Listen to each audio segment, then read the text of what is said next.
Well, you can't train the world. You can't get the world to behave in a way. That's why we talk about being unconditional. And unconditional means you know the laws of the universe. You know that you're going to get to where you want to be. You know that you're being called. And here's the thing.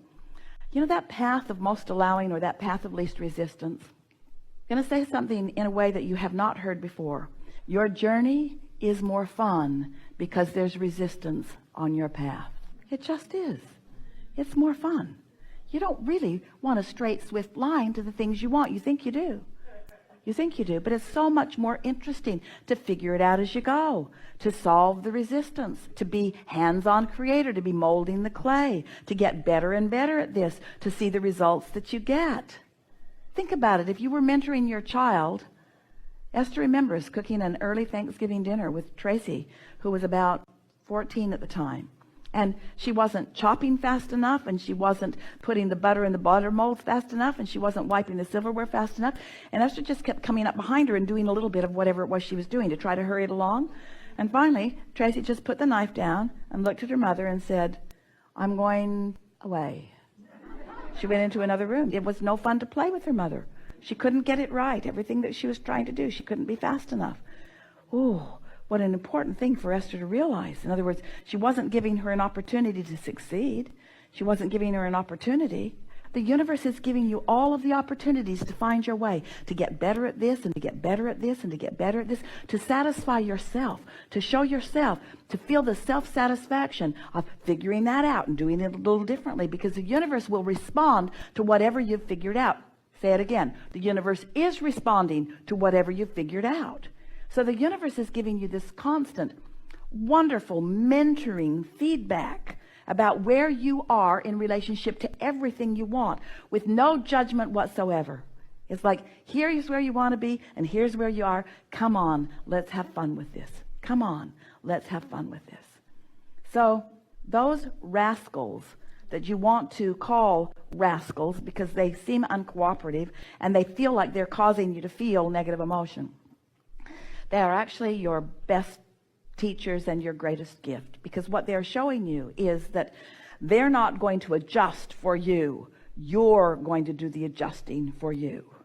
And that's the only place that freedom ever comes from, when you figure out how to navigate your trail.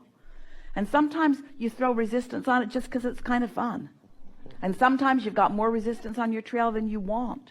And you always have more resistance on your trail than you need. But it's just sort of the product of life. You're always standing in a place. So it goes like this. You're sifting through the contrast, knowing what you don't want, knowing what you do want, launching the rocket. Now there's a gap, always a gap, because you're always asking for something more than you habitually are offering vibrationally. Did you hear that? You're always going to ask for more than you right now believe, because you're expanding. So isn't that logical?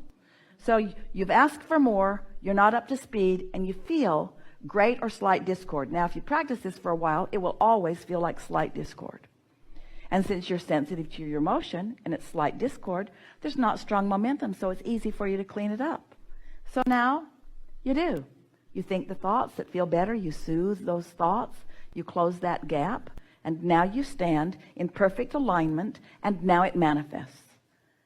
So you get what you were asking for. You also get a whole new set of contrasting experiences that cause you to expand further. And you do. And then you close that gap. And then you stand in that new place with a whole new set of expanding experiences. This is the eternalness of life.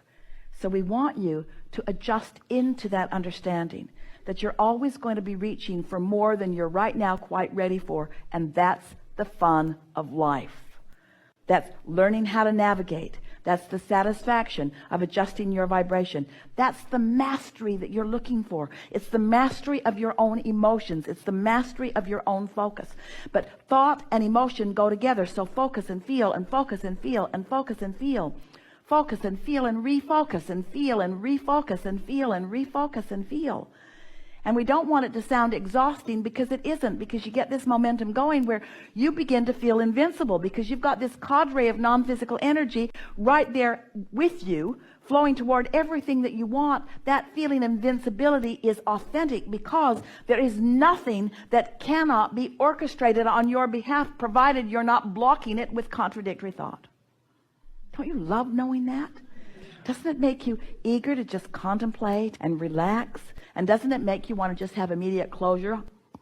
Esther was telling a friend the other day, she remembers the Nestle's, whatever it was. She thought it was a dog with a big mouth. Nestles. Nestle's makes the very best chocolate. And Esther remembers clumping her mouth shut. She couldn't understand why her teeth didn't sound like the teeth of the puppet on television. But that's that feeling of closure that comes to her mind.